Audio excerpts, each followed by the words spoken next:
Shalom. Shalom. Puji Tuhan, saudara, saya bangga, ibu bapak dan semuanya. Dikala banyak orang takut ya, beberapa 2 malam ini, berhari ini banyak demo, ada anarkis. Tapi ibu bapak pagi hari ini adalah pribadi yang menang, saudara. Karena akan keluar dari rumah untuk beribadah. Luar biasa. Tadi kemarin pagi, doa pagi, kita berangkat dari rumah, gas air mata masih terasa. Saya tidak sadar, keluar dari rumah, jalan Pasuruan, kok mata saya kok perih gitu kan. Kenapa? Tak pikir saya itu mungkin tidurnya kurang sehingga mata perih gitu kan. Sampai jalan saya bolak-balik, sampai dari gereja pulang itu saya lewat ke Gerahadi, dari Gerahadi ke Pasar Menteng, dari Menteng itu lewat lagi jalan, kok mata itu perih terus gitu kan. Saya sampai pucet-pucet, saya pikir saya kena apa mata. Ternyata sampai rumah nggak perih lagi. Oh ternyata baru beritanya gas air mata masih terasa, saudara ya. Gas air mata ya kan. Kalau air mata karena berdoa itu indah ya, enak ya. Air mata karena kena gas ya. Nah saudara yang dikasih Tuhan Yesus Kristus, pada pagi hari ini kita akan belajar tentang satu kemerdekaan ya di dalam Tuhan. Bagaimana kita dalam bulan Agustus ini sudah dimerdekakan, bangsa kita merdeka. Tapi apakah benar-benar Indonesia sudah merdeka? Merdeka itu adalah satu pembebasan. Arti dari merdeka itu adalah pembebasan. Ada satu pembebasan dari perbudakan, dari satu perhambaan, dari satu kehidupan yang menekan sehingga tidak bisa mengekspresikan satu tindakan-tindakan, hidup di dalam ketakutan demi ketakutan karena ada represif ataupun ada satu kehidupan yang tidak bisa melakukan kebebasan untuk berekspresi. Tetapi kenyataannya kita melihat ya kan, apakah Indonesia itu sudah sungguh-sungguh merdeka? Kalau kita melihat apa dari inti dari arti kemerdekaan, berarti kita sudah menang, kita sudah bebas. Tapi faktanya masih banyak orang yang hidup di dalam ketakutan, ya kan? Banyak saudara-saudara kita, bahkan bukan saudara kita pun kadang hidup masih dalam ketakutan di dalam kita berbangsa dan bernegara. Kemarin berapa hari yang lalu kita juga ditontonkan sampai media sosial itu kayak dibrandel, tidak boleh menayangkan siaran langsung. Berapa kemarin masih ada TikTok segala macam, kemudian akhirnya tidak boleh menyiarkan secara langsung live tentang demo-demo. Demo bukan untuk menyuarakan suara, untuk menjaga ketentuan saudara-saudara kita. Karena demo itu adalah demonstrasi itu diatur oleh undang-undang dan dilindungi oleh undang-undang. Tetapi ketika demo itu dilakukan dengan merusak, maka itu akan berdampak kepada keamanan, kebebasan daripada saudara-saudara yang lain. Oleh karena itu, apakah ini disebut dengan kemerdekaan? Orang yang punya jabatan, posisi, dengan seenaknya sendiri untuk mencari apa? Kepentingan atau keuntungan sendiri, tidak melihat tentang kondisi di bawah. Bahkan ada satu badan statistik ya kan, dituduh pada statistik bahwa Indonesia adalah negara kesejahteraan rakyat Indonesia itu naik. Ada satu manipulasi ataupun satu nilai yang nggak masuk akal, bagaimana penghasilan 600.000 itu berarti hidup layak saudara di Indonesia. Tidak saudara. Kalau kita melihat itu ada satu dibuat satu survei, ada satu hasil bahwa kesejahteraan Indonesia itu naik. Pertanyaannya, penghasilan berapa itu disebut kesejahteraan? Banyak orang yang usahanya juga tidak bisa jalan. Oleh karena itu kita seringkali kita merdeka, negara kita merdeka, 80 tahun kita Indonesia merdeka, tetapi kondisi realnya kita ini belum merdeka. Apalagi di dalam kita memberikan kebebasan berekspresi dalam iman, kita lihat banyak tindakan-tindakan. Di Sukabumi yang lagi retreat diserang. Di daerah Padang sana, daerah daerah Sumatera Barat juga anak-anak lagi pendidikan agama diserang. Banyak tindakan-tindakan represif yang dilakukan oleh saudara-saudara kita sesama bangsa Indonesia justru tidak memberikan bahwa kita ini bebas. Kalau kita memang merdeka, merdeka semuanya. Saudara, di dalam iman kita, ya kan, orang Kristen, ada satu perenungan untuk kita semua adalah apakah kita sudah merdeka? Tuhan Yesus datang ke dunia ini untuk memerdekakan kita. Bahwa kita ada roh, kita merdeka. Tapi apakah kita merdeka? Banyak hal kita itu belum mengalami kemerdekaan secara rohani. Oleh karena itu saudara, ada satu firman Tuhan yang menjadi satu landasan kita. Di dalam 2 Korintus pasal 3 ayat 16 sampai 18 katakan demikian. Tetapi apabila hati seorang berbalik kepada Tuhan, maka seluruh itu diambil daripadanya. 17. Sebab Tuhan adalah roh, dan di mana ada roh Allah, di situ ada kemerdekaan. Perhatikan, di mana ada roh Allah, di situ ada kemerdekaan. Dan kita semua mencerminkan kemuliaan Tuhan dengan muka yang tidak berselubung. Dan karena kemuliaan itu datangnya dari Tuhan yang adalah roh, maka kita diubah menjadi serupa dengan gambarnya dalam kemuliaan yang semakin besar. Perhatikan ayat 17. Sebab Tuhan adalah roh, dan di mana ada roh Allah, di situ ada kemerdekaan. Apakah kita sudah dipimpin oleh roh Allah sehingga kita merdeka? Mungkin kita mengatakan aku sudah merdeka, aku sudah hidup dalam dosa lagi. Tetapi efek daripada dosa, dampak dari dosa seringkali masih menghinggapi kita, sering menghinggapi. Apa? Ketakutan. Merasa kita tidak layak. Itu efek daripada dosa. Kalau kita hidup masih di dalam ketakutan, merasa diri kita tidak layak, merasa kita lebih hebat daripada yang lain, saudara, kita ini belum merdeka. Kita masih hidup di dalam perhambaan, perbudakan. Perbudakan apa? Aturan, saudara. Kalau kita masih hidup takut dan kita hidup dalam satu belenggu, maka kita belum merdeka. Aturan-aturan, kita masih terikat dengan aturan, kita takut dengan aturan, maka kita belum merdeka. Seharusnya kalau kita merdeka, aturan itu apa? Bukan menjadi satu ketakutan kita, tapi kita kesadaran untuk melakukannya, untuk mentaatinya. Kalau di lampu merah, oh ada polisi, lihat kanan kiri, oh ada polisi, lampu merah, nyala merah, bablas.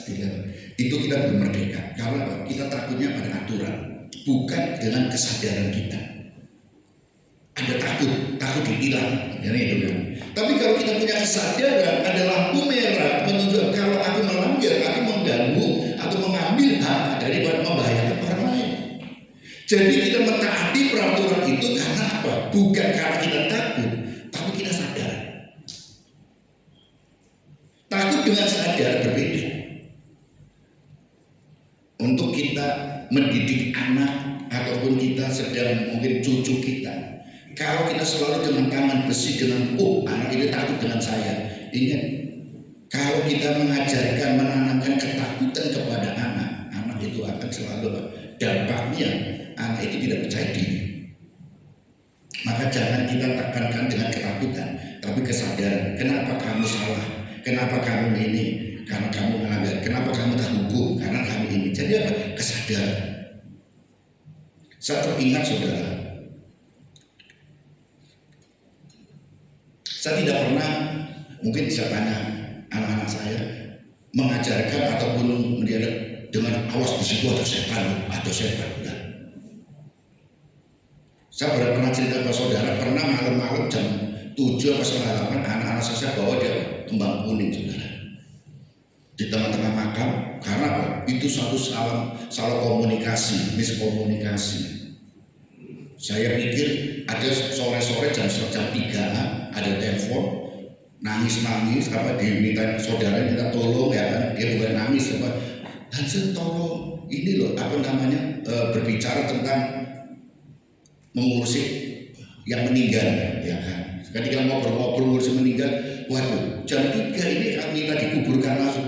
Jam 3 itu nggak bisa, tanggung jamnya. Orang baru meninggal biasanya tunggu 2 jam lagi. Seandainya dikubur jam berapa? Jam 3, ya nggak bisa dikubur. Nggak ada peti mati yang urusannya mau kubur jam 3. Jadi kalau tak bantu ya taruh di ruang es dulu di Adi Jasa. Enggak, tolong supaya ini bisa minta tolong ini diatur untuk di makammu sekarang juga dikembang. Nggak bisa, itu kan. Setelah ngobrol-ngobrol ternyata setelah itu ditelepon lah saudaranya. Ada satu miskomunikasi adalah bayangan saya yang meninggal adalah manusia karena saya pendeta. Ternyata setelah masuk perbicaraan yang mati siapa? Anjingnya, saudara. Anjingnya yang meninggal, yang mati. Jadi apa? Pada sore hari itu minta dikubur, nangis-nangis, terus dikubur depan rumah kalian. Nggak mau mintanya anjing yang menikmati ini dikubur dekat papanya, saudara. Papanya dia. Jadi di Kembang Kuning, papanya dikuburkan di Kembang Kuning. Minta dia pengen anjing kesayangan dikuburkan di sebelahnya kuburan papanya. Waduh, saya pusing ya. Ya apa oleh manusia dikuburkan? Ya ini anjing. Kembang Kuning adalah kuburan manusia, bukan kuburan anjing. Lalu saya, lu kubur, yang ganti siapa? Mau hubungi peti mati nggak mungkin. Anjing yang dikubur. Akhirnya ada yang ngurusi makam papa saya, minta tolong. Namanya siapa? Saya cari sore-sore di Kembang Kuning itu, biasa nongkrongnya di mana. Pak, ada yang nama ini nggak kenal. Oh, ditunjuk-tunjuk akhirnya tak ceritakan. Oh ya, nanti tak bantu. Akhirnya digalikanlah kuburan di sebelah papanya. Jam berapa? Jam 4:30. Oke, masih terang, enak ya kan itu kan. Ditunggu-tunggu sampai jam 6, nggak datang-datang. Akhirnya saya pulang. Kemudian saya udah jalan, sudah rumahnya di Citralin, saudara. Jadi saya ini bawa akhirnya apa? Saya sama siapa bawanya? Anak-anak saya ikut Pak, ayo ikut. Dua-duanya sepeda motor, satu depan, satu belakang. Ayo ikut di Kembang Kuning. Loh gelap Pak, iya kuburan ya gelap. Akhirnya tolong bawakan. Nah, akhirnya masuk di pemakaman sampai sudah ini, saya lihat waktu ini sudah akhirnya jam 6:30 jam itu baru datang, saudara. Setelah datang, anjingnya gede. Yang bawa itu ditaruh di mobil, diselimuti perempuan-perempuan semua. Saya sebagai laki-laki yang besar ya, saya yang bertenaga ya kan. Akhirnya saya yang bopong, saudara. Anak saya masih SD, saya bopong ya kan. Sampai cari ini tengah kuburan ini di mana kita masuknya. Bisa tanya klip kamu tunggu di sini supaya papa tahu dari pojok kamu papa masuk langsung ke ini jalannya lurus ini. Di tengah-tengah kan masuk agak jauh. Dia bilang nggak mau aku. Gitu kan. Akhirnya dengan Devon kamu aja kan berdua langsung berdua. Jadi saya bawa ini dengan nggak ada penerangan itu. Saya suruh anak itu supaya nunjukin jalanku. Akhirnya dapat. Aduh, setelah dikubur semua selesai, tangan saya itu pegelnya sampai seminggu, saudara, gitu kan. Saudara, kalau kita masih takut, kita belum merdeka dalam iman kita. Oleh karena itulah, saudara, kalau kita berbicara kemerdekaan di dalam Tuhan, Roh Allah yang memerdekakan kita, maka kalau kita sungguh-sungguh sudah merdeka, ada dampak yang kita harus rasakan. Yang pertama, saudara, gugur bunga, saudara.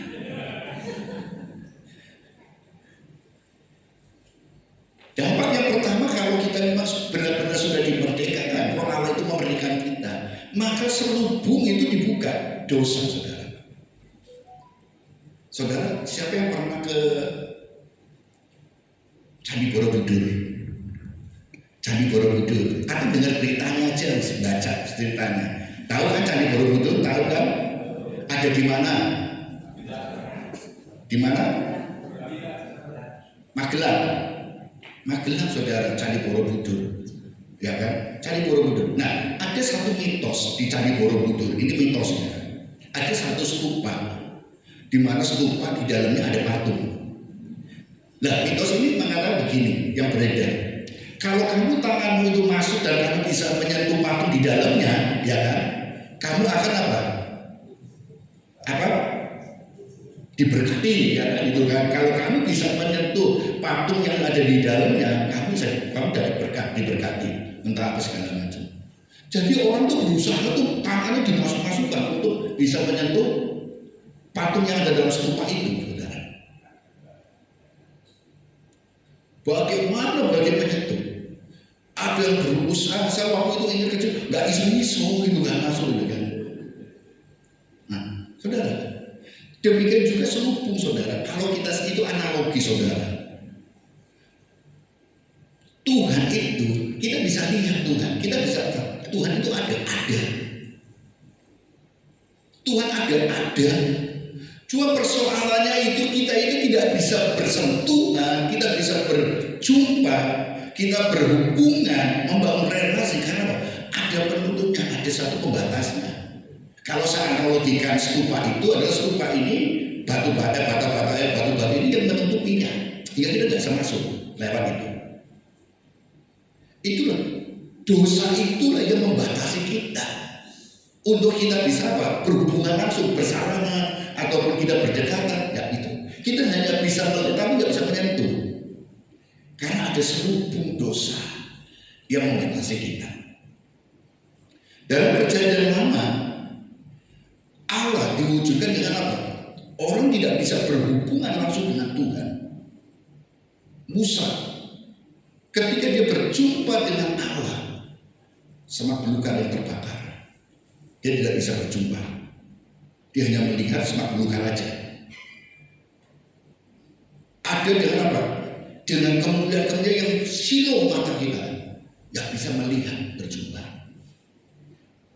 Tahu Tuhan ada, tapi tidak bisa berjumpa karena apa? Ada pembatas selubungnya. Nah, oleh karena itulah ketika kita dimerdekakan oleh Allah, maka selubung itu dibuka sehingga kita bisa apa? Bertatap muka, kita bisa bersentuhan, kita berjumpa, kita perkenalan, kita bisa membangun relasi dengan Tuhan. Doa lagi, kita berdoa, tidak perlu menyebut yang lain-lain, tapi kita menyebut Bapa. Kita bisa menyebut Tuhan Yesus, Bapa. Kita bisa merangkul bersama dengan Tuhan, berjumpa. Nah, karena apa? Sekat atau penghubung atau penghancur atau selubung itu disingkirkan, dibuka semuanya. Sehingga kita bisa melihat kemuliaan Tuhan. Kita bisa berjumpa langsung, sehingga kita bisa bercengkerama. Kita berdoa nggak perlu lewat penghubung-penghubung yang lain, tetapi kita bisa berjumpa, berdoa langsung dengan Tuhan. Tetapi banyak orang yang belum merdeka, hidup masih di dalam selubung itu, masih ada, terkungkung oleh yang namanya dosa, yaitu apa? Takut. Waktu 17 Agustus dia ada khotbah, saudara kita Nita berkhotbah, dan itu satu perenungan bagi saya, ya. Dan mungkin saya akan ulangi, saudara. Kalau engkau merdeka, maka engkau merdeka dari rasa takut, rasa minder, rasa belum layak. Mereka 17 tahun katakan dalam khotbah, kalau kita diberi tugas, kita ingin melayani Tuhan, kemudian kita merasa aku belum layak, engkau masih selubung itu belum dibuka. Karena apa? Sentralnya diriku, bukan Tuhan lagi. Kita masih diperbudak, diri kita masih berbudak, akunya. Padahal kalau kita sudah dimerdekakan oleh Kristus, hidupku bukan aku lagi, tapi Kristus. Jadi kalau kita disuruh diminta untuk melayani atau apa, kita jangan bilang gak layak. Tuhan tahu kok standar mampunya kita. Suruh doa, aku belum gak bisa doa. Terus doa ngomong, kalau nggak bisa ngomong. Buktinya kalau ngomong itu saya berjam-jam iso. Ya kan? Apalagi kalau itu kalau ngoceh, kalau ini ngobrolin sana sini itu panjang gitu kan. Berarti bisa ngomong. Cuma kenapa nggak mau aku bilang? Karena kita takut. Akhirnya ketakutan itu yang menguasai kita. Kita nggak bisa maju, saudara. Karena kalau kita merdeka di dalam Tuhan, Tuhan ingin kalau selubung itu, dosa itu sudah dibukakan, kita bisa menjangkau perjumpaan dengan Tuhan. Kita menyampaikan, kita melayani itu bukan untuk aku, tapi Tuhanlah yang akan berbicara kepada kita untuk kita sampaikan. Maka saya selalu katakan ketika saya kasih tugas pada, aku mau khotbah apa ya, ini bingung, mengalir aja. Saya selalu apa kata, mengalir aja apa yang Tuhan suruh bicara. Jangan takut, bicara aja sudah. Kalau Tuhan suruh, bicaralah. Jangan kita merasa kalau kita, waduh temanya ini susah. Kita tidak akan terbebas dari apa yang namanya itu terpenuhi dari tematik itu. Maka kalau kita memberikan tema, kadang-kadang ada sisi ini adalah orang fokus pada tema, tidak mengalir apa yang Tuhan inginkan bicarakan. Jadi ibu bapak, kalau ibu bapak disuruh ayo doa ya, aku nggak layak, saudara masih apa? Selubungnya belum dibuka. Ayo melakukan ini, belum bisa, selubungnya belum dibuka. Kalau selubung sudah dibuka, kita ini bukan aku lagi, tapi Tuhan yang hidup dalamku. Maka berilah ruang yang selebar-lebarnya. Tuhan, aku nggak bisa, tapi Tuhan yang akan memampukan aku. Wis aku terima ini. Belum bisa ini, nggak apa-apa. Yang namanya nanti Tuhan akan tuntun kita. Tuhan tahu standar kita, kemampuan kita, batasnya. Salib yang kita pikul itu beda-beda. Jadi jangan disamakan. Umpamanya standarnya harus A begini 8. Aku nggak nuntut 8. Orang yang baru belajar itu 7. Beda.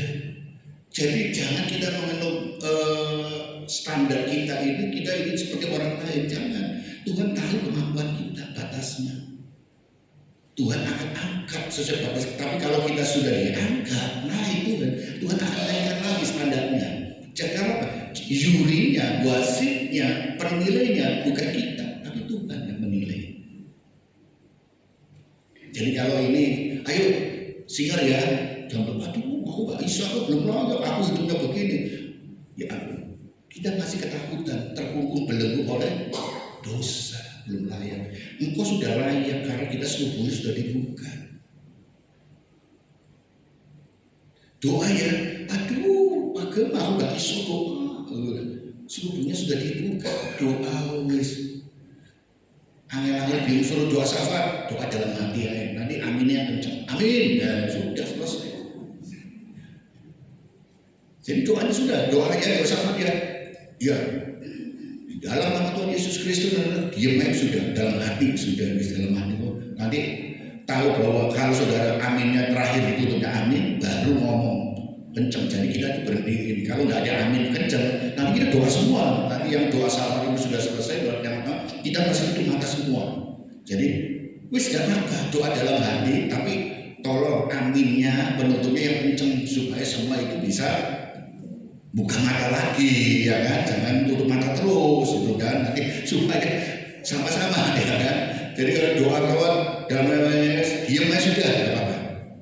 Nanti kalau sudah menutup, amin. Nah, itu tanda kita sudah selesai doanya, gitu kan? Kalau tidak ada amin yang kencang, aminnya dalam hati juga, nanti nggak selesai ibadahnya, doanya terus, ya. Jadi selubung itu dibukakan, saudara. Ayat 16. Dimerdekakan dalam Kristus, selubung itu dibuka. Maka jangan merasa kita itu belum layak. Karena ketika selubung itu dibukakan, kita layak di hadapan Tuhan. Sehingga kita bisa bercengkerama, kita bisa berbicara dengan Tuhan, kita bisa membangun relasi dengan Tuhan, kita bisa mengenal secara pribadi siapa Yesus Kristus itu. Kita bisa mengenal secara pribadi, bukan lagi lewat nama-nama yang disebutkan Yehova Rafa, Yehova Jireh, Yehova Yehova yang lain, tetapi kita bisa Tuhan Yesus. Kita hanya mengenal satu, Tuhan Yesus. Nama Tuhan Yesus itu sebagai jaminan, sebagai meterenga. Bangsa Israel mengenal Allah itu tidak berani untuk berjumpa karena apa? Mereka masih terikat tentang apa? Aturan-aturan. Oleh karena itulah selubung itu dibuka. Kalau kita ini sudah dimerdekakan di dalam Kristus, dipimpin oleh Roh Allah yang memerdekakan, seluruh pundok dibuka oleh Tuhan. Maka kita harus merasa layak. Kalau datang ke ibadah, aku belum layak untuk menerima baptisan air. Ayo, kalau engkau sudah terima Tuhan, ambillah waktu untuk menerima baptisan. Aku belum layak terima perjamuan kudus, ayo ambil perjamuan kudus. Kalau kamu sudah percaya Yesus, ambil. Ikut perjamuan kudus. Aku belum ini karena hidupku begini, aku dulu begini. Itu, ayo. Kita ini belajar, tidak ada yang sempurna. Salah kata, tidak ada yang sempurna. Kesempurnaan itu akan kita dapat kalau kita mau belajar terus di bawah. Jadi kalau kita mau belajar, mau melakukan, maka kita akan dibawa dalam kesempurnaan. Di dunia ini tidak ada yang sempurna. Maka kita harus dibawa, ayo belajar. Aku belum layak begini, ayo. Kalau kamu merasa nggak layak, kapan kamu move on-nya, kapan kamu mau belajarnya. Ayo, lepaskan belum layak, aku nggak mungkin nunjuk sembarangan. Tuhan tahu kemampuan kita, batas kemampuan kita. Tuhan akan memberikan kepercayaan sesuai kapasitas kita. Tuhan akan memberikan satu tugas sesuai kapasitas kita masing-masing. Tidak akan melebihi. Ingat firman Tuhan, pencobaan yang Tuhan berikan adalah pencobaan biasa, tidak melebihi kemampuan kekuatan kita. Tuhan membawa kita pencobaan dan ujian itu sama, yaitu sama-sama ada tanggung jawabnya. Kalau Tuhan kasih tanggung jawab kepada kita, ayo lakukan. Jangan merasa kita belum layak. Kita sudah layak. Kalau kita sudah terima Tuhan Yesus, maka kita layak. Cuma rasa takut, rasa khawatir, rasa malu, rasa itu yang masih belum kita lepaskan. Kita berarti belum dimerdekakan. Ya, jadi seluruh dibuka. Yang kedua, saudara, dipimpin oleh Roh Allah, saudara. Kalau kita dimerdekakan Roh Allah yang mereka, maka orang yang ada Roh Allah, maka ada kemerdekaan. Ketika kita dipimpin oleh Roh Allah, maka kita akan mendapatkan satu hal yang luar biasa, saudara. Nanti kita kembali, dipimpin oleh Roh Allah.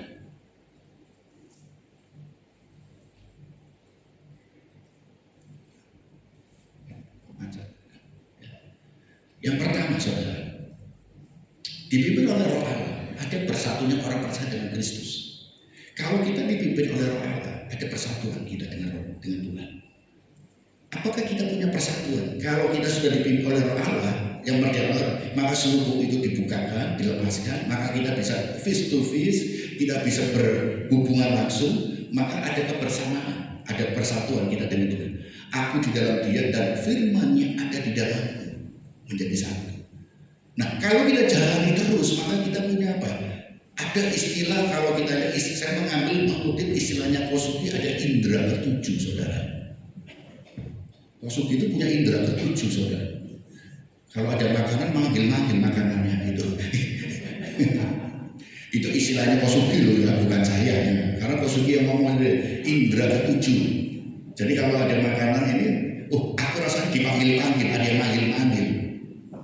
Makanan, saudara, itu indera ketujuh. Ini hanya istilah guyon aja, saudara, guyon. Jadi ketika kita bersatu dengan Kristus, maka bukan aku yang hidup, tapi Kristuslah yang hidup. Kalau kita bersatu dengan Kristus, maka apa? Orang melihat Kristus itu melihat aku. Karena apa? Sulit membedakan aku dengan Kristus. Kita ini menjadi pelaku firman. Kita ini adalah orang yang apa? Orang yang sudah dimerdekakan, maka kita hidupnya menjadi manusia yang baru, ciptaan yang baru. Kita bersatu dengan Tuhan. Maka apa? Orang melihat, untuk melihat Kristus Tuhan, melihatnya diri kita. Maka kita menyebut diri kita, ayo kita bersaksi. Kita bersaksi.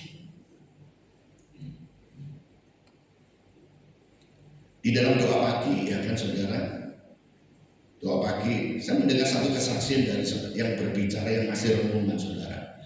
Bagaimana lewat puji-pujian dinyanyikan, itu bisa menjadi kesaksian untuk orang lain. Baik itu asisten rumah tangganya, ataupun tukang sayur di luar, ataupun siapa yang lewat, itu menjadi kesaksian. Jangan kita selalu berpikir bahwa kita harus menjadikan dia itu beragama Kristen. Ketika kita bersaksi, Jangan membawa mereka, jangan memaksa mereka beragama Kristen. Tapi bawa dia menjadi pengikut Kristus. Beda loh, pengikut Kristus dengan beragama itu beda. Beragama Kristen dengan menjadi orang Kristen itu berbeda. Beragama Kristen, agama itu apa? Agama itu adalah cara manusia untuk apa? Aturan untuk berhubungan dengan Tuhannya. Jadi agama itu adalah sesuatu yang dibuat oleh manusia untuk berhubungan dengan Tuhannya. Aturannya, kamu beribadah caranya begini loh, kamu ini buatan manusia. Umpamanya kita ibadah, harus hari Minggu ibadah, itu adalah buatan. Kita berjumpa dengan Tuhan gak harus hari Minggu, hari-hari lain bisa. Tapi kalau kita mengutamakan berjumpa dengan Tuhan khusus hari Minggu, itu buatan manusia. Kita itu beragama. Karena dari sononya kita sudah, kalau orang Kristen beribadah itu hari Minggu adalah ke gereja. Padahal berjumpa dengan Tuhan itu setiap hari, setiap detik, setiap menit itu harus berhubungan dengan Tuhan. Ibadah gak harus hari Minggu, saudara. Gitu. Cuma kita menjadwalkan, ya kan, kita sebagai penganut Kristiani menjadwalkan ibadah itu hari Minggu, karena hari Minggu kantor itu tutup, orang bekerja itu libur, sekolah libur, maka kita adakan ibadah hari Minggu. Hari Minggu, siapa kan itu hari Sabat, kata itu kan, jadi itu menjadi satu aturan.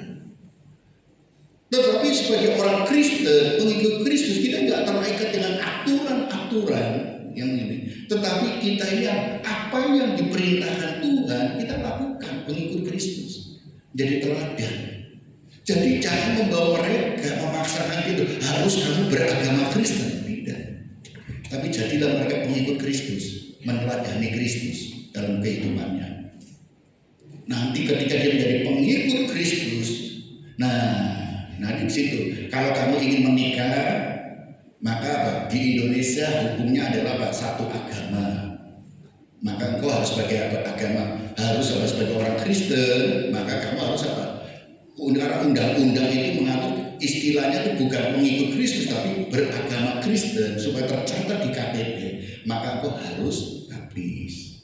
Karena ketika engkau baptis, maka engkau tercatat sebagai bukti engkau sebagai pengikut Kristus. Dan ketika engkau mau menikah, harus satu agama. Kalau kamu cara Kristen, ya Kristen semuanya. Dengan sendirinya kalau dia menjadi pengikut Kristus, percaya menerima Yesus, maka dia akan dituntut, bukan kita itu memaksa dia menjadi beragama Kristen, maka dia dengan sendiri memproklamirkan aku itu sebagai orang Kristen, yaitu dengan apa? Baptisan. Jadi baptisan itu mengakui diri sebagai beragama Kristen adalah satu memproklamirkan diri untuk dia, aku menjadi orang Kristen. Jadi saudara, kalau kita memproklamirkan menjadi orang Kristen, maka kita sudah bebas, merdeka dari cara hidup kita yang lama. Tapi kalau kita menjadi orang Kristen, beragama Kristen, tapi hidup kita lama, masih dekat-dekat dengan dosa atau melakukan dosa segala macam, engkau belum merdeka. Walaupun kau beragama Kristen, engkau gak akan selamat, gak masuk surga, karena hidupmu masih dalam dosa. Tapi kalau kamu, walaupun kamu kamu menjadi pengikut Kristus, kamu melakukan, kamu percaya Yesus Kristus, melakukan apa yang diperintahkan Tuhan, keselamatan Tuhan menyatakan. Dan salah satu perintah Tuhan adalah baptis. Jadi kalau saudara menjadi orang Kristen tapi nggak mau dibaptis, berarti saudara belum terima Tuhan Yesus, belum melakukan perintah Tuhan. Karena perintah Tuhan itu salah satunya baptisan. Harus Tuhan Yesus akan melakukan baptisan kok. Jadi kita harus melakukan baptisan. Maka ayo, siapa yang belum dibaptis, saya tidak memaksa orang dibaptis, tetapi dengan orang itu apa? Dengan pengakuan iman, ya kan? Aku ingin memproklamirkan dirinya aku sebagai orang Kristen. Silakan dibaptis. Memproklamasikan. Yang kedua, pembebasan dari perhambaan rohani dipelihara melalui roh yang berdiam dalam diri secara terus-menerus dan melalui ketaatan terhadap bimbingannya. Pembebasan dari perhambaan. Ketika kita dipimpin oleh kita dibebaskan dari perhambaan. Karena roh Allah akan memerdekakan kita. Kita akan dibawa bahwa ada kalau kita mengikuti roh Allah, maka kita akan dibawa next demi next, langkah demi langkah, naik terus. Dan kita ada satu damai sejahtera. Bukan perhambaan oleh aturan, bukan perhambaan karena satu identitas, tapi kita dibimbing, dibebaskan karena apa? Hukum Tuhan itu dengan jelas. Menjadi orang Kristen itu dengan kesadaran, karena firman itu ada dalam daging kita. Dalam 2 Korintus pasal 3 kalau nggak salah ayat yang ketiga dan 4, bahwa firman Allah itu ya di dalam perjanjian yang lama, firman Tuhan itu ditulis dalam 2 loh batu. Tetapi dalam perjanjian yang baru, firman Tuhan itu ditulis dalam roh daging kita. Jadi, kalau kita dibebaskan, firman Tuhan itu bukan kita berada hanya dalam Alkitab kita. Kita harus apa undang-undangnya? Kita baca ayatnya ini, kita baca ayat enggak. Tapi Roh Kudus itu akan memimpin kita untuk apa? Melakukan firman. Tugas kita adalah membaca sebagai apa? Untuk membersihkan diri kita. Firman Tuhan kita baca terus. Nanti firman Tuhan itu akan hidup dalam diri kita. Itu akan memimpin kita, menuntut kita firman Tuhan. Ketika kita menghadapi kesulitan, firman Tuhan berbicara kepada kita. Rema. Ketika kita mengalami ini, Tuhan ingatkan firman Tuhan. Jadi apa? Standar kita ini firman. Maka kalau ibu bapak benar sebagai pengikut Kristus, baca surat cintanya Tuhan ini firman. Maka kita akan teringat terus. Saya dalam masa saudara, saya itu nggak hafal saudara. Satu ini nggak bisa hafal. Tapi ketika kita mengalami Tuhan ingatkan ayat ini loh, ayat ini loh, ayat ini loh. Karena kita terbiasa membaca.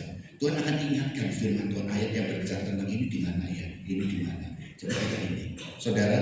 Oleh karena itu kita perlu apa? Kita sudah dibebaskan atau tidak? Ketiga, melakukan apa yang harus dilakukan, saudara. Jadi bukan diperintah oleh aturan, tapi kita sadar melakukan apa yang harus kita lakukan. Jadi dalam kekristenan, pengikut Kristus itu melakukan itu dengan kesadaran, melakukan apa yang harus kita lakukan, bukan melakukan apa yang diperintahkan.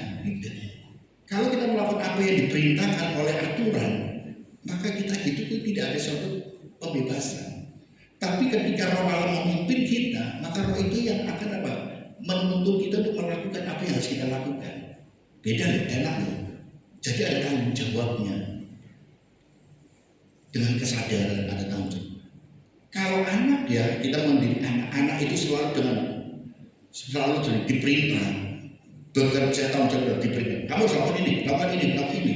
Anak itu tidak bisa berpikir untuk bagaimana membuat suatu struktur tindakan-tindakan langkah demi langkah. Selalu apa? Diperintahkan untuk melakukan tindakan-tindakan. Satu ini, kalau nggak diperintah ya sudah nggak lakukan. Tapi kalau dengan mengerti, melakukan apa yang harus dilakukan, nggak perlu diperintah, aku sudah tahu tanggung jawabku apa yang harus aku kerjakan. Ada orang dulu ya pernah ada saya menemukan seseorang, dia ini satu ART ya kan, dia itu kalau kerja selalu mengikuti apa yang diperintahkan. Ayo kamu lakukan ini, dia dilakukan. Setelah dilakukan selesai, diam. Jadi dia harus melakukan itu, kalau kita mau ngajarin melakukan ini, gitu. Kamu harus lakukan ini, baru ini, baru ini, baru ini, baru ini. Gitu. Jadi dia harus melakukan apa? Langkah-langkahnya semua. Kalau hanya pokok ini, dia nggak tahu, bingung berapa langkah ke depan. Dia harus dilakukan step by step. Lakukan ini, setelah ini. Jadi dia banyak bersama perintah. Dia tidak, kenapa? Dia tidak mengerti. Tapi kalau sudah dilakukan terus menerus, ya dilakukan sesuai perintah itu, tanpa dia lakukan. Jadi apa yang diajarkan itu yang lakukan. Tapi kalau kita sudah Roh Allah ada dalam diri kita, dipimpin oleh Roh Allah, maka kita tidak perlu kesadaran melakukannya. Tanggung jawab. Pagi bangun tidur, apa yang tak lakukan.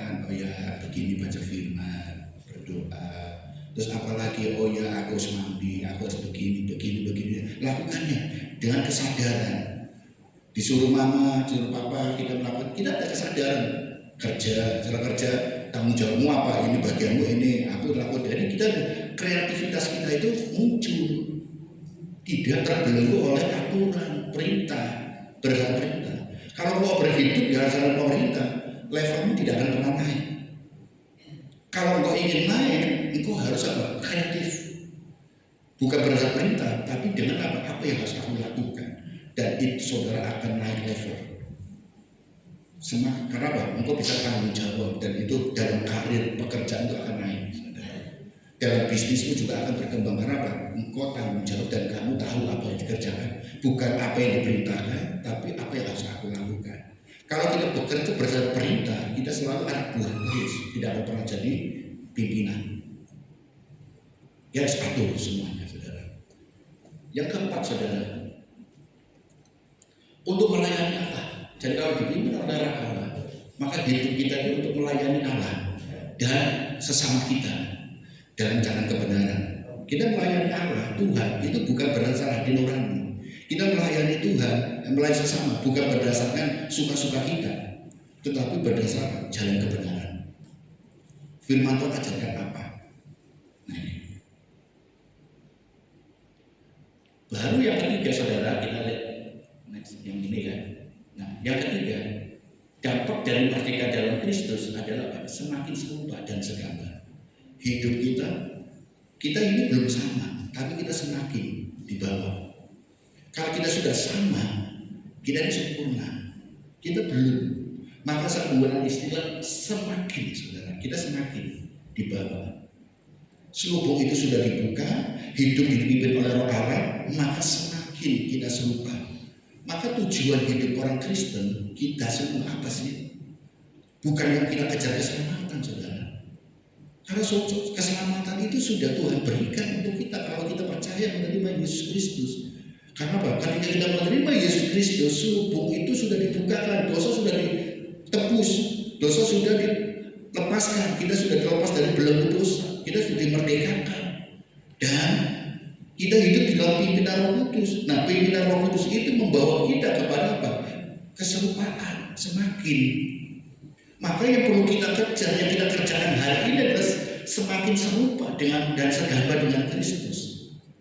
Pribadi kita, integritas kita, karakter kita sesuai dengan gambaran dan rupa Kristus itu menjadi standar kita. Kita bersama belum. Kita harus bercerminlah kepada Kristus ini. Untuk bercermin dalam mana? Injil. Maka bacalah firman Tuhan ini, Injil, untuk sebagai landasan kita. Aku sudah melakukan ini ya. Kalau sudah sesuai dengan firman Tuhan, oh standarku sudah mulai sama. Lagi, oh belum, masih meningkat. Terus dibawa terus sampai meningkat. Maka standar kita ini adalah Kristus, gambar dan rupa Allah yang ada dalam diri Kristus itu menjadi satu tujuan kita. Nah, untuk kita tahu apa sih gambarnya dan rupanya firman Tuhan ini, baca sebagai cermin diri kita, cermin diri kita. Kalau kita bercermin kan tahu kan, oh wajahku terus mulai ya ada keriputnya. Ya. Kita bercermin, oh bedahku belepotan ini, masih ada bentol-bentol di sini, mulai dirapatkan lagi. Kita merasa bercermin tanpa ada berdandan tanpa ada cermin. Ketika kita sudah dandan selesai, loh lipstikku kok miring ke sini, nggak roto, kan ketahuan, oh baru dibetulkan lagi. Itu cermin. Jadi kita tahu cara betulnya itu dari apa? Dari Injil hidup kita ini. Biar sesuai dengan gambarnya dan rupa yang sesungguhnya Yesus Kristus ini. Maka kalau saudara tidak pernah atau tidak menyukai membaca firman Tuhan, merenung firman, tidak akan tahu gambar dan rupa yang ingin kita tuju, yang kita kejar itu keserupaan dan segambar seperti apa, kita nggak tahu. Akhirnya kita apa? Terus asal-asalan sudah, nggak tahu arahnya. Di sini ada orang yang bergerak di bidang ini, yang kecantikan salon itu kan. Ada Bu Lame, ada Cimire, dan di sini ada siapa yang suka ini. Kan di situ pasti lihat orang kan dari lihat karakternya apa, mau seperti apa gambarmu, ya kan itu kan ditanya pengen jadi apa, ya kan ini. Nah itu jadi dan karakternya disesuaikan. Nah, aku bebas wis pokoke dandan ono wis aku penting aku dandan. Ya bingung mau dandani opo? Kok dandani seperti apa bandut atau ondel-ondel protes nanti ya kan enggak mau. Aku pengen lebih cantik ya. Pasti semua didandani itu di make up itu tujuannya apa? Untuk lebih baik itu lebih cantik atau lebih ganteng pasti. Nah, lebihnya itu pasti ada gambarnya. Firman yang sempurna itulah gambar kita. Kesempurnaan itu sebagai standar kita adalah firman. Maka kita ayo ikuti firman. Seperti apa hidupku? Serupanya, gambarnya itu apa? Injil. Bawa itu ke situ. Ya, saudara kita lihat lagi selanjutnya. Di dalam Injil Matius pasal 5 ayat 20 katakan demikian. Maka aku berkata kepadamu, jika hidup keagamaanmu tidak lebih benar daripada hidup keagamaan ahli Taurat dan orang-orang Farisi, sesungguhnya kamu tidak akan masuk ke dalam kerajaan surga. Hidup keagamaan. Jadi ingat ya, agama itu adalah buatan manusia. Cara manusia untuk mendekatkan kita berhubungan dengan Tuhan. Bagaimana dengan Tuhan kita berhubungan, itulah agama. Sehingga setiap agama itu punya aturan sendiri-sendiri. Tapi Tuhan Yesus tidak mengajarkan agama. Tuhan Yesus tidak membawa agama, tapi dia mengajarkan tentang apa? Kasih. Barang siapa percaya kepadanya tidak akan binasa. Jadi Tuhan itu dapat bukan membawa agama, tapi dia membawa kita untuk menjadi pengikutnya. Untuk menjadi pengikutnya. Jadi apa yang diajarkan Tuhan? Kamu percaya mengikuti Tuhan, mengikuti itu berarti Tuhan kemana kita ikuti, engkau kan tidak akan binasa. Agama itu hanya membawa pada suatu keteraturan. Agama itu hanya untuk mengatur tentang bagaimana mengatur hubungan dengan vertikal dan bagaimana mengatur kepada sesama. Maka kalau kita berdialog antar agama, kalau kita berbicara tentang vertikal, tidak akan ada titik temunya. Tetapi kalau kita berbicara vertikal, pasti sama perintahnya. Kasihilah sesama kita, saling menghormati, saling mengasihi, saling menolong, tolong-menolong dan sebagainya. Itu perintah agama. Tapi perintah Kristus adalah apa? Lakukan apa yang Tuhan perintahkan untukmu, yaitu adalah standarnya firman Tuhan. Hidup kita dipimpin oleh Roh Allah dengan kita melakukan dengan kesadaran, bukan keterpaksaan. Kalau engkau melakukan dengan terpaksa, berarti engkau belum merdeka. Karena masih terbelenggu. Engkau belum rela, saudara.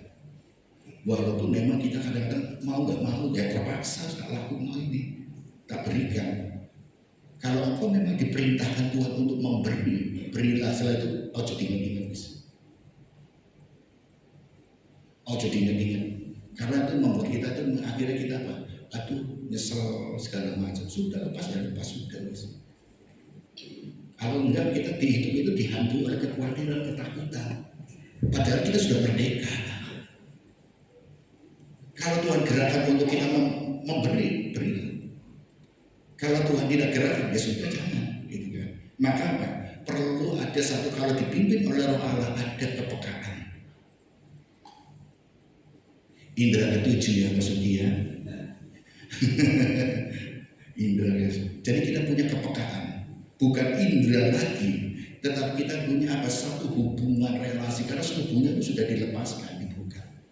Jadi kita bisa berhubungan langsung dengan Tuhan. Tuhan bisa berbicara langsung kepada kita dan kita bisa berkomunikasi langsung dengan Tuhan. Sebelum semuanya dibuka, ada batas, ada sekatnya, ada pembatasnya. Kita nggak bisa berjuang. Kita bisa melihat bahwa ada Tuhan, tapi kita tidak bisa masuk ke situ berhubungan. Tapi lewat korban Yesus sekarang itu dibuka, subuh itu dibuka, sehingga kita bukan hanya melihat ada, tapi kita bisa merangkulnya. Jika hidup keagamaan kita tidak lebih benar daripada hidup keagamaan ahli-ahli Taurat dan orang Farisi, sesungguhnya kamu tidak akan masuk ke dalam kerajaan surga. Kenapa? Di dalam hal ketaatan agama, ahli Taurat dan orang Farisi itu luar biasa ketaatannya. Mereka berdoa, mereka melakukan ibadah semuanya. Mereka bukan berbicara Taurat aja, tapi aturan-aturan semuanya mereka harus kerjakan semuanya.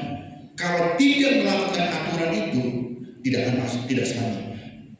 Dari 10 aturan, kamu melakukan 9 dan 1 tidak dilakukan, gagal 9-nya. Sama dulu ketika kita dulu waktu sekolah zaman dulu, kalau kita itu nggak kuliah, kalau dulu kita satu nggak naik, kenapa satu merah, mata pelajaran tertentu merah, kita nggak naik kelas. Dan saya pernah berbicara dengan ada seorang dokter itu lulusan tahun 70-an. Dia kata, dulu sekarang kan enak sistem SKS, satu mata kuliah nggak lulus bisa mengulangi satu mata kuliahnya itu. Tapi dulu katanya gini, dia bilang, dulu kalau kita ngambil ada 15 mata kuliah, satu itu sistemnya paket, satu nggak lulus semua, harus ngulangi lagi. Bayangkan, sekarang enak, sistemnya apa? SKS, jadi kurikulum sekarang lebih mempermudah. Dari 15 kamu ngambil mata kuliah, satu nggak lulus, 14-nya lulus, 14 masuk kamu dinaikkan hanya ngulang 1 tahun. Dulu 1 nggak lulus, semua nggak harus ngulang semuanya. Jadi kayak kenaikan kelas. Nggak tahu di sini yang mengalami siapa, tapi kan berbicara dengan orang-orang yang lama. Saya kebetulan berbicara dengan orang yang umurnya sekarang 70-an, saudara. Dia bercerita demikian. Jika banyak orang yang naik, nggak naik, yang naik itu naiknya ya naik, benar-benar dia pintar. Yang nggak naik, ya wis gitu kan. Dan mulai berlama-lama, saudara. Kalau kita melakukan hukum Taurat itu ada 10, 1 kita nggak melakukan, 9 kita lakukan dan 1 nggak lakukan, maka yang 1 ini membatalkan yang 9. Bayangkan. Inilah yang harus kita pahami. Maka hidup agama kita harus lebih benar dari mereka kalau kita berbicara tentang Taurat. Tapi Tuhan tahu kemampuan kita nggak akan mampu seperti itu. Maka Tuhan dengan kasih karunia-Nya, Dia turun ke dunia untuk menebus kita. Sekat itu dibuang, lewat korban Yesus kita diperdamaikan dengan Yesus sehingga kita benar. Jadi ukurannya bukan melakukan Taurat agama, tapi aturannya adalah mengikuti Tuhan, bukan agama lagi. Di dalam Injil Matius pasal 22 ayat 37 sampai 40 karena demikian. Jawab Yesus kepadanya, kasihilah Tuhan Allahmu dengan segenap hatimu dan dengan segenap jiwamu dan dengan segenap akal budimu. Itulah hukum yang terutama dan yang pertama. Berarti ayat 3. Dan hukum yang kedua yang sama dengan itu, ya kan?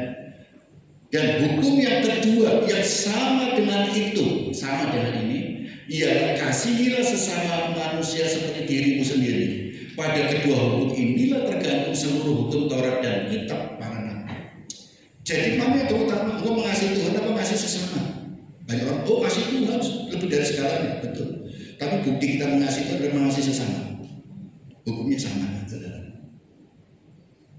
Apakah kita berarti salah, berarti saudara ibu Pak Gem berarti mengajarkan kita ini nggak boleh kasih Tuhan itu berarti manusia ini juga di bawahnya Tuhan? Enggak, saudara. Artinya gini loh, saudara. Bukti bahwa kita itu mengasihi Tuhan adalah bukti sesama kita. Kalau kita mengutamakan Tuhan segala-galanya sudah enggak, manusia itu sesama kita itu nomor sekian, kita akan menjadi pribadi yang radikal. Karena kita orientasinya adalah surga dan surga. Maka kita ingin melakukan apa? Kita menjadi orang yang fanatik, berlebih, over fanatik dan radikal. Tapi kalau kita hanya mengutamakan yang sesama kita, maka kita akan menjadi orang-orang yang humanis. Yaitu apa? Yang penting perbuatan itu segala-galanya. Tetapi firman Tuhan mengajar kita mengasihi Tuhan dan mengasihi sesama itu sama pentingnya. Ini membuktikan bahwa Tuhan ingin mengajarkan kepada kita. Kalau engkau mengasihi Tuhan, kasih sesama. Kalau engkau menghormati Tuhan, hormatilah sesamamu. Kalau engkau mencintai Tuhan, cintailah sesamamu. Kalau engkau ingin memberi yang terbaik untuk Tuhan, berilah yang terbaik untuk sesamamu. Karena Tuhan, mana yang Tuhan butuhkan? Tuhan punya segala-galanya. Tuhan punya segala-galanya. Apa kita ingin membela Tuhan? Tuhan nggak perlu dibela. Tapi kita yang perlu dibela kita. Dan oleh karena kalau kita ingin membela Tuhan, belalah sesama kita yang hidupnya masih dalam satu kekhawatiran atau itu dalam ketakutan. Kita sebagai rumah ini Tuhan berikan kepercayaan apa? Ayo bantu mereka. Kalau kita ingin menolong Tuhan, tolonglah sesama kita. Itu kuncinya sama, equal. Jadi ibu bapak dan saudara kasih daripada hukum ayat 40, pada kedua hukum inilah tergantung seluruh hukum Taurat dan kitab para nabi. Jadi dari semua 10 perintah Allah, Taurat dan perjanjian yang lama, Tuhan kerucutkan keras menjadi dua, mengasihi Tuhan dan mengasihi sesama. Salib. Gak bisa kita pisahkan. Salib itu dua kayu, ya kan? Vertikal horizontal, gak bisa dipisahkan. Kalau kita berbicara salib, maka menjadi satu. Menjadi satu. Kalau kita pisah, bukan salib. Kalau kita menjadi orang Kristen, pengikut Yesus Kristus, maka mengasihi Tuhan juga mengasihi sama punya. Tidak ada aturan salib itu harus apa? Atasnya lebih panjang, yang ini lebih pendek. Enggak. Salib adalah silang. Jadi ibu bapak dan saudara yang dikasih Tuhan Yesus Kristus, kalau saudara sudah dimerdekakan dalam Kristus, maka benarlah harus sungguh-sungguh merdeka. Yaitu apa? Hidup di dalam Tuhan, bukan hidup berdasar agama, aturan-aturan yang dibuat oleh manusia, tapi ada kesadaran dalam diri kita. Kita dimerdekakan. Dan yang kedua adalah kita mengasihi Tuhan, mengasihi sesama. Jadi kita jangan membatasi diri. Oh, sesama itu nomor sekian, tidak, sesama. Mengasihi Tuhan, mengasihi sesama. Hukumnya sama. Penting. Kalau kita sudah dipimpin oleh Roh Allah, maka apa? Selubung itu sudah dilepaskan, dibuka, maka kita layak. Jangan menganggap diri kita belum layak. Jangan menganggap diri kita ini aku nggak bisa. Kita bisa, itu karena Tuhan yang memampukan. Kalau kita mencoba lakukan, nanti Tuhan akan tambahkan kemampuan kita. Saya sedikit sharing saudara. Pertama kali saya ini jujur, ketika saya pertama kali mau khotbah dulu ya belajar. Saya siapkan khotbah itu waktu itu setengah jam, baru 10 menit habis saudara. Saya bingung khotbah apa. Saya khotbah di sekolah minggu, waktu itu masih mahasiswa. Saya siapin semalam, saya baca ceritanya. Menurut saya ini saya sudah hafal, jadi enak. Ketika di depan kelas anak-anak, baru saya membuka ini, ada anak yang gitu, Kak sudah tahu ceritanya. Ceritanya ini semua, benar saudara. Saya mau apa? Waktunya baru pembukaan, baru 1 menit saudara, langsung dia sudah tahu Pak ceritanya Kak. Padahal jatah saya itu setengah jam. Saya mau ngomong apa itu ya? Akhirnya saya ngomongnya apa? Ya wis ceritanya terus ngalor itulah sudah macam-macam. Yang penting habis waktu setengah jam gitu ya. Tapi di situ saya belajar, maka gitu belajar. Saya koreksi diri saya kenapa ya? Akhirnya saya menemukan jawaban. Jangan kamu berfokus pada catatan itu Pak. Kalau engkau mau menyampaikan firman bersama Tuhan, tuntunlah Tuhan. Memang kita harus mempersiapkan, tapi jangan fokus pada catatan. Fokus pada apa yang Tuhan ingin sampaikan. Pernah saya juga berbicara berkhotbah di gereja yang besar saudara. Jemaatnya waktu itu saya ibadah itu di satu gereja itu jemaatnya itu 2.000 saudara, 1.000-2.000. Gerejanya besar. Saya melihat itu langsung apa? Keringat dingin itu keluar semua saudara. Karena saya baru apa? Saya masih belum, ya masih tahun berapa itu kan? Keringat dingin saudara. Tapi dalam kondisi seperti itu, kaki saya itu lutut seperti bergoyah saudara. Seperti saya itu mau melangkah itu rasanya gimana itu kan? Nafas itu mulai sesek, itu kan sesek saudara melihat hal itu. Tapi saya mulai apa? Loh, saya kan di khotbah di sini bukan mau saya diundang gitu kan. Berarti kan Tuhan yang ingin mau saya untuk menyampaikan firman Tuhan, untuk khotbah di sini, untuk memberkati firman Tuhan ini. Akhirnya saya dalam kondisi kaki gemetar itu ya kan, saya duduk saja, Tuhan, aku berserah kepadamu Tuhan. Terserah Tuhan, semoga aku tak tarik nafas panjang, Tuhan, terserahmu Tuhan, mau bagaimana? Saya berserah sama Tuhan. Dan ketika saya selesai khotbah, pertama ya ada ini juga, tapi saya berserah sama Tuhan, lancar saudara. Artinya apa? Kita ini dutanya Tuhan. ambasadornya Tuhan Yesus. Maka jangan kita takut kalau kita menyampaikan, melakukan sebagai tugas duta besar ya, dutanya Tuhan itu untuk apa? Tugasnya yang dibebankan kepada kita. Kita tuh kemana-mana membawa nama Tuhan, maka Tuhan tidak akan mempermalukan kita. Jadi ayo Bapak Ibu, ya saudara, mari kita akan sebentar kita akan masuk dalam perjamuan kudus, ya kan? Saya undang semua pemain musik dan juga para pelayan untuk maju ke depan.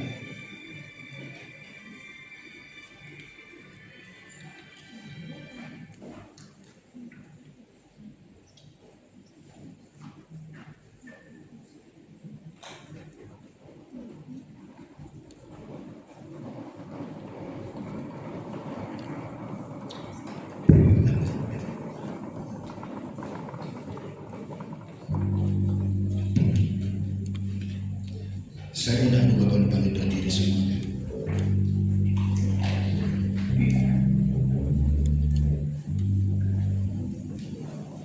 Semua dalam posisi berdoa.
Lewat salib Tuhanlah kita dilayakkan dan hidup dipimpin oleh Roh Allah.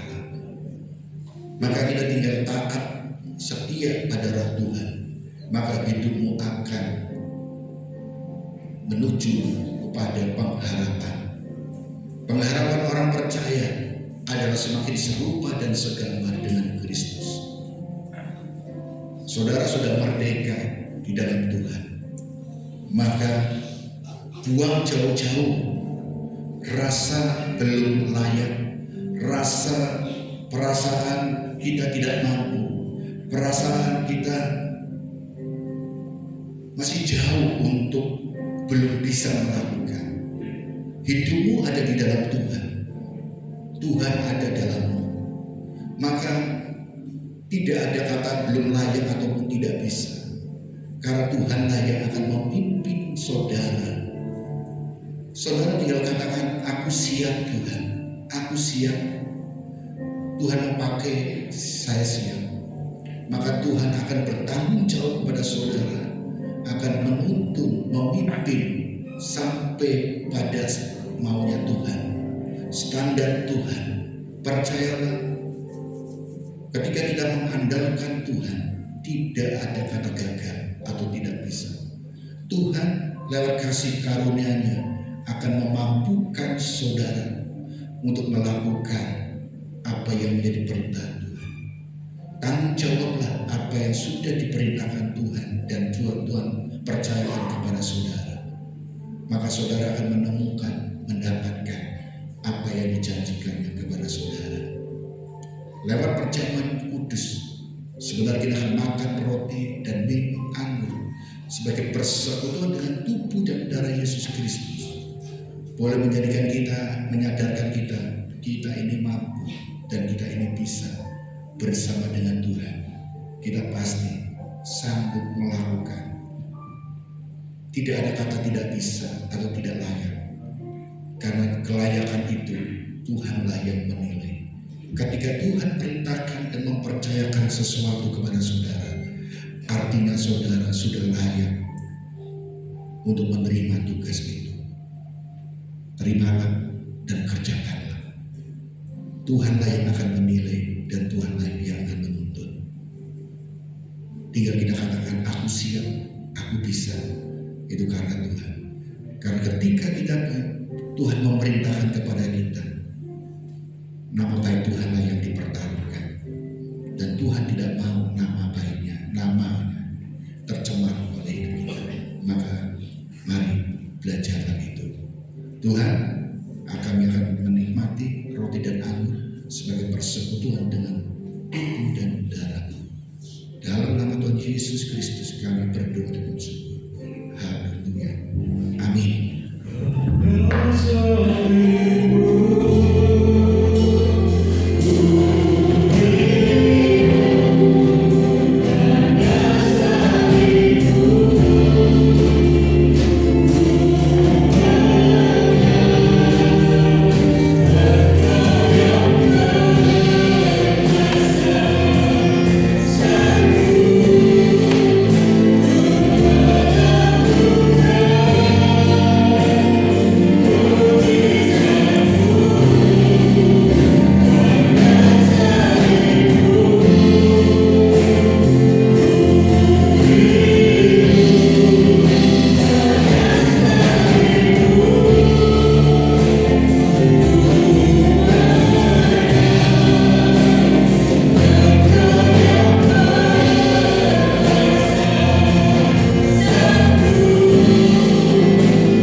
Saya berikan kesempatan ibu bapak untuk berdoa.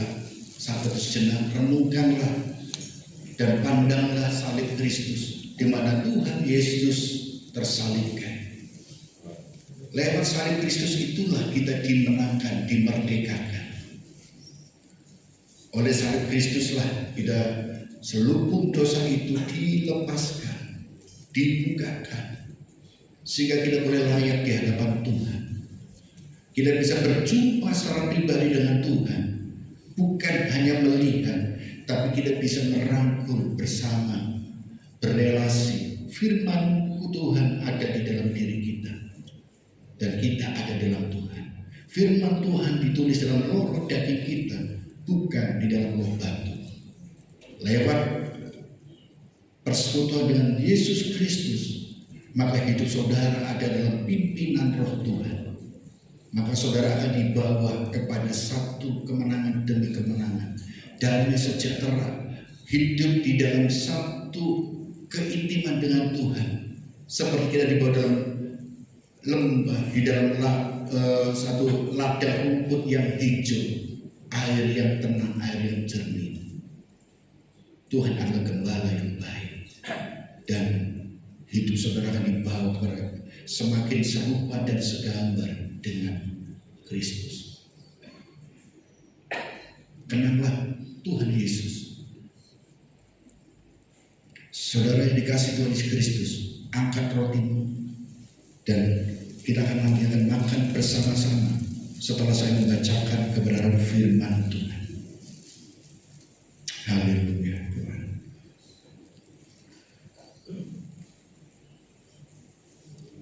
Dan ketika mereka sedang makan, Yesus mengambil roti, mengucap berkat, memecah-mecahkannya lalu memberikannya kepada murid-muridnya dan berkata, ambillah, makanlah, inilah tubuhku. Ibu bapak dan saudara yang dikasihi Tuhan Yesus Kristus, percayalah bahwa roti ini adalah persekutuan dengan tubuh Yesus Kristus. Di dalam roti ini ada kemenangan. Percayalah saudara, makan roti persekutuan dengan Tuhan Yesus, ada kemenangan. Haleluya. Mari kita makan bersama-sama.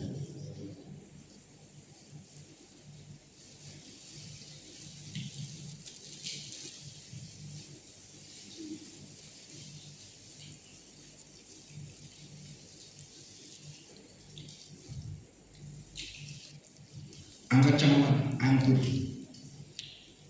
lebih kepadamu, dan setelah saya membaca firman Tuhan, kita akan minum bersama-sama. Sesudah itu ia mengambil cawan, mengucap syukur lalu memberikannya kepada mereka dan berkata, minumlah kamu semua dari cawan ini, sebab inilah darahku, darah perjanjian yang ditumpahkan bagi banyak orang untuk pengampunan dosa. Ibu bapak dan saudara yang dikasihi Tuhan Yesus Kristus, persekutuan dengan darah Yesus Kristus mengandung banyak kemenangan dan ada kuasa. Percayalah saudara bahwa anggur yang ada dalam tangan saudara adalah darah daripada Tuhan Yesus Kristus. Haleluya. Mari kita minum.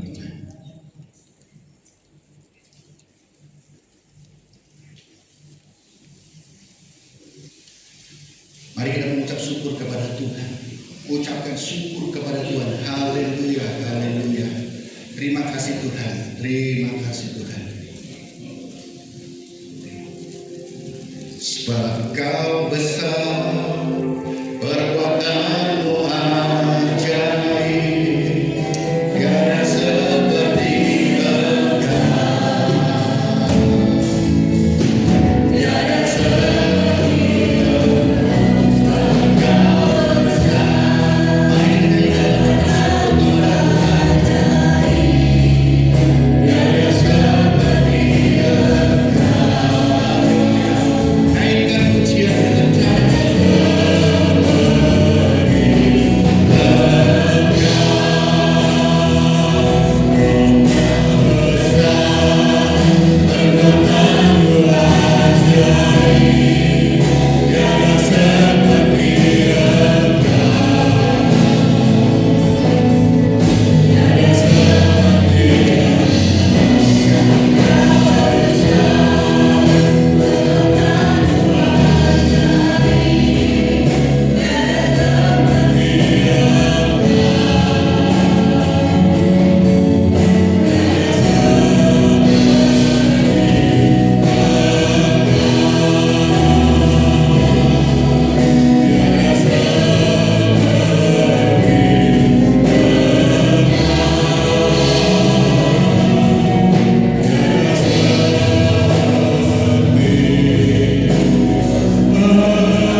telah berkorban, telah memberikan segalanya bagi kami. Biarlah kami Tuhan sebagai anak-anak tetap membalas cintamu yang begitu besar yang berdekat. Terima kasih Tuhan, terima kasih. Yang bersyukur Tuhan atas semuanya ini. Dibacanya Tuhan kami akan memberikan yang terbaik Tuhan bagi pejatuhan di tempat ini. Tuhan berkati tangan-tangan yang memberi Tuhan. Tuhan akan berkati dengan berlipat kali ganda. Dan juga berkati persembahan yang dijalankan ini Tuhan dapat digunakan untuk wajah Tuhan di tempat ini.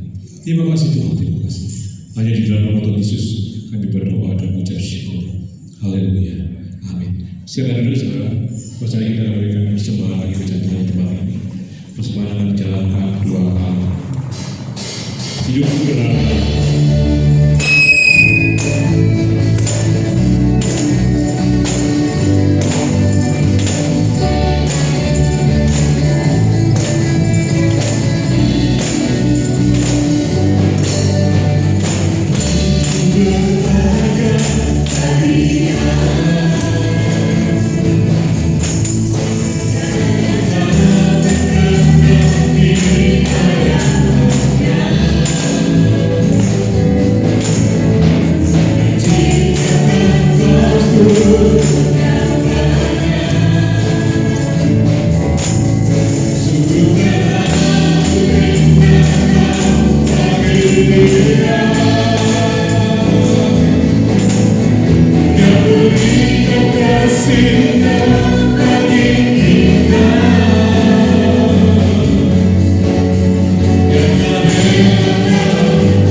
diadakan ya, jangan sampai terjadi hal yang tidak diinginkan ya. Kita tetap terus dukung dalam doa ya buat keamanan Indonesia di Indonesia yang tercinta ini ya. Kita lihat jadwal ibadah yang ada di tempat ini, dimulai hari Rabu ada ibadah di tempat ini pada pukul 17.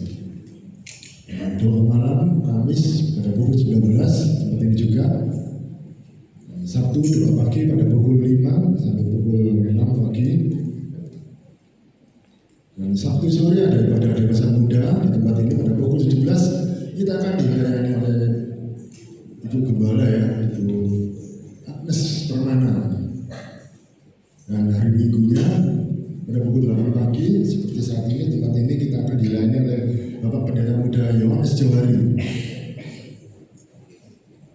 Oh, ini nanti setelah ibadah di tempat ini Jim akan adakan ibadah di lantai 1 seperti biasa setiap minggu kelima ya, jatuh pada hari ini pada pukul 11 nanti akan dilayani oleh Iwan A. Jadi tidak menutup kemungkinan buat Bapak Ibu yang sekalipun usianya mungkin bukan remaja tapi tidak apa-apa kalau mau ikutan ibadah di tempat ini ya pada pukul 11 nanti ya. Dan ibadah anak minggu pada pukul 8 pagi tetap ada di lantai 2.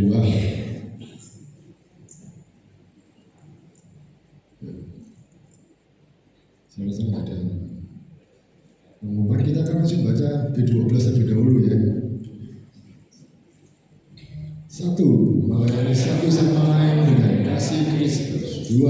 Tolong menolong. 3. Suka mengalah. 4. Suka memaafkan. 5. Sabar dan rukun. 6. Lemah lembut. 7. Hidup suci. 8. Bekerja dengan setia. 9. Rajin. 10. Jujur. 11. Sabar. 12. Berbuat segala sesuatu yang baik untuk memuliakan Tuhan. Filosofi pelayanan, hidup dengan iman, bekerja menurut panggilan. Filosofi doa, banyak doa, banyak berkat. Kurang doa, kurang berkat. Tidak berdoa, tidak ada berkat. Rasa hidup dalam berkat Tuhan, berilah hati untuk Tuhan, pikiran untuk Tuhan, waktu untuk Tuhan, maka akan terjadi. Percaya dapat, pasti dapat.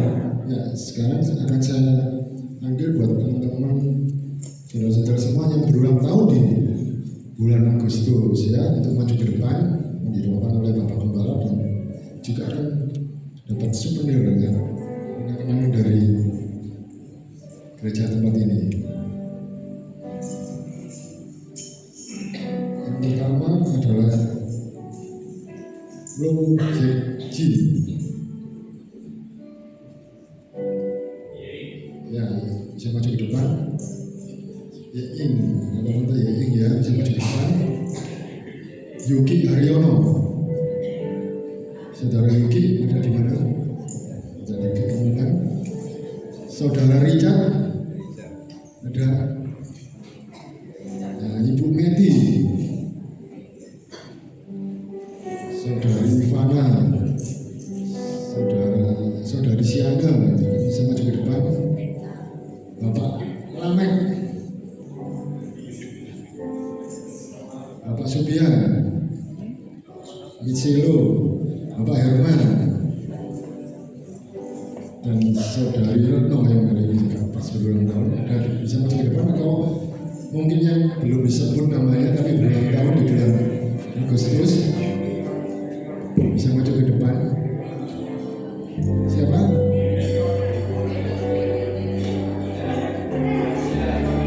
Saudara ini yang kita lihat tidak ulang tahun, cuma ada syukuran gitu aja.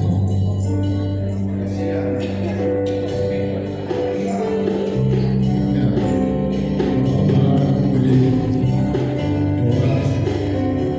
Cia, saudari Cia.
Di dalam nama Allah Bapa, Allah Putra, dan Allah Roh Kudus, Tuhan Yesus Kristus, hamba berdoa untuk saudara kami yang di bulan Agustus ini bertambah usia. Biarlah dengan bertambah usia bertambah hikmat Tuhan, bertambah kesetiaan dan ketaatan di dalam mengiring Tuhan, bertambah berkat Tuhan yang dipercayakan kepada mereka semua. Apa yang menjadi pengharapannya ada di dalam penyertaan Tuhan, dan biarlah kehendak Tuhan yang terbaik yang mereka dapatkan daripada Tuhan, dan Tuhan memberikan kekuatan, kesehatan, terlebih Tuhan memberkati pekerjaan mereka, rumah tangga mereka, pendidikan mereka semuanya. Biarlah berkat Tuhan turun kepada saudara kami yang berulang tahun di bulan Agustus ini. Di dalam nama Tuhan Yesus Kristus kami berdoa dan mengucap syukur. Haleluya. Amin. Dan seberkati selamat hidup.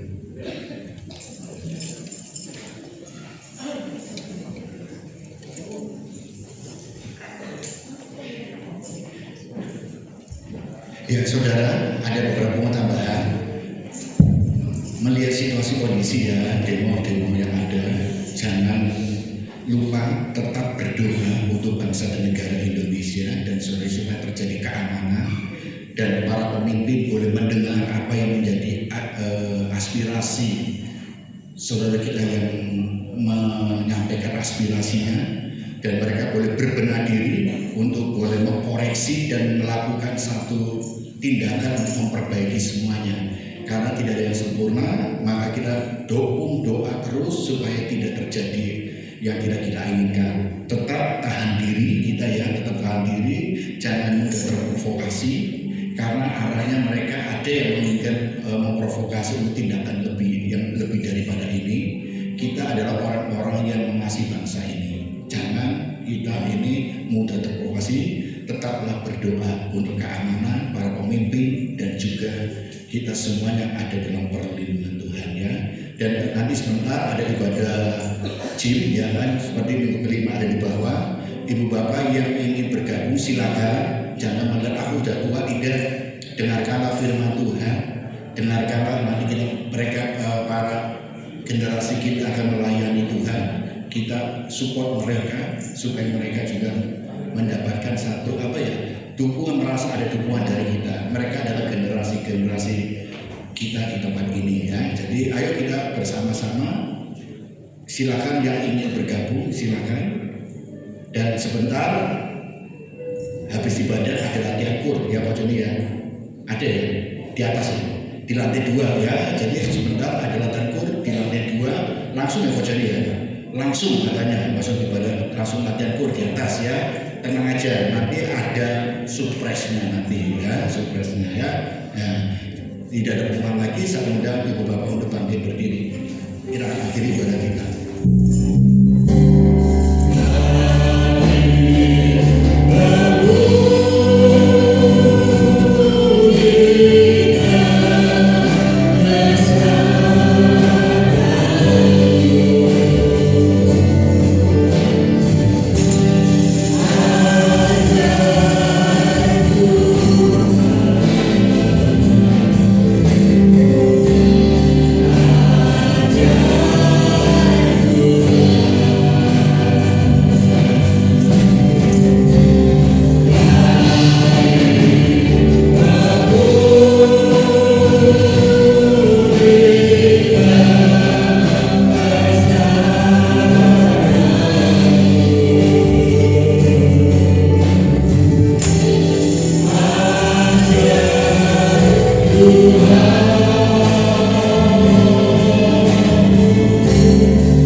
Setiap kehendak Tuhan dalam hidup kami, dan ajari kami untuk satu keberanian untuk kami melakukan apa yang menjadi bagian yang harus kami kerjakan sesuai dengan perintah Tuhan untuk kami kerjakan. Dan kami boleh memiliki kesadaran pengertian daripada Roh Kudus untuk kami setiap apa yang kami kerjakan ada rencana Tuhan, ada maksud Tuhan yang Tuhan ingin nyatakan kepada kita semuanya.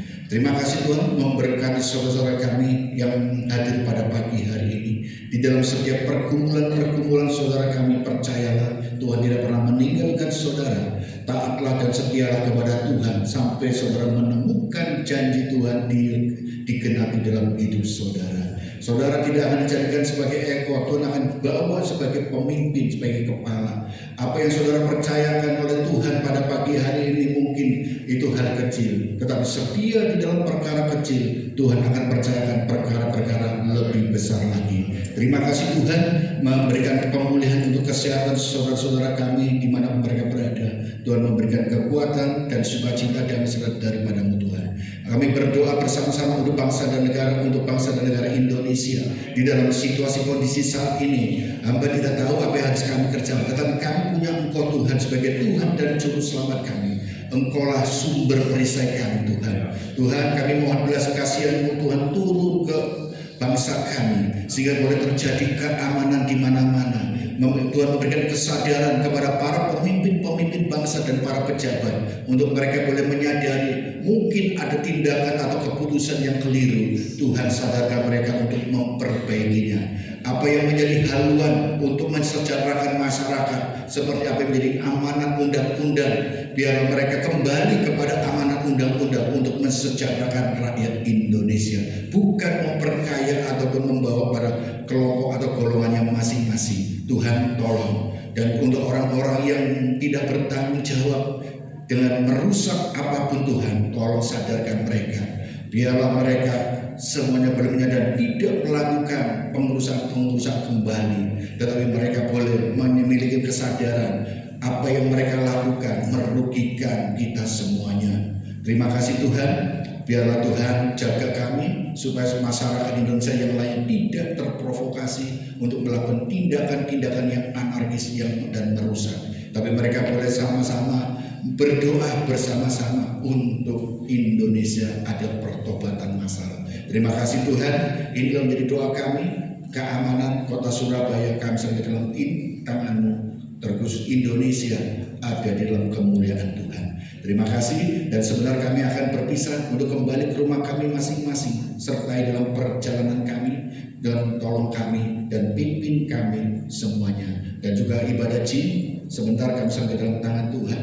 Biarlah kuasa pengurapan Tuhan nyatakan, sehingga ada pembaharuan akal budi kami oleh kebenaran firman Tuhan lewat ibadah yang kami lakukan jin pada siang hari ini. Terima kasih, dan kami senantiasa alaskan doa kami hanya di dalam nama Tuhan Yesus Kristus, dan kami selalu mengingat apa yang menjadi ajarkan doa kami kepada kami semuanya. Bapa kami yang berada di surga, dikuduskanlah nama-Mu, datanglah kerajaan-Mu, jadilah kehendak-Mu di bumi seperti di surga. Dan berilah kami pada hari ini makanan kami yang sesungguhnya, dan ampunilah kesalahan kami seperti kami mengampuni orang yang bersalah kepada kami. Dan janganlah membawa kami dalam pencobaan, tetapi lepaskanlah kami daripada yang jahat. Karena Engkau yang punya kemuliaan sampai selama-lamanya. Ibu, Bapak, dan saudara yang kasih Tuhan Yesus Kristus, angkat tanganmu dan terimalah berkat daripada Bapa di surga.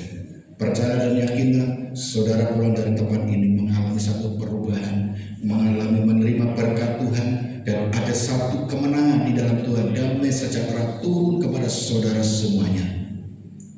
Diberkatilah rumah tanggamu, dan diberkatilah pendidikanmu, diberkatilah suamimu dan istrimu dan juga anak-anakmu, diberkatilah kesehatanmu, diberkatilah semua apa yang saudara kerjakannya, dijadikannya berhasil, sehingga saudara boleh tercukupi segala kebutuhan saudara, karena Tuhan adalah Allah yang peduli kepada saudara semuanya.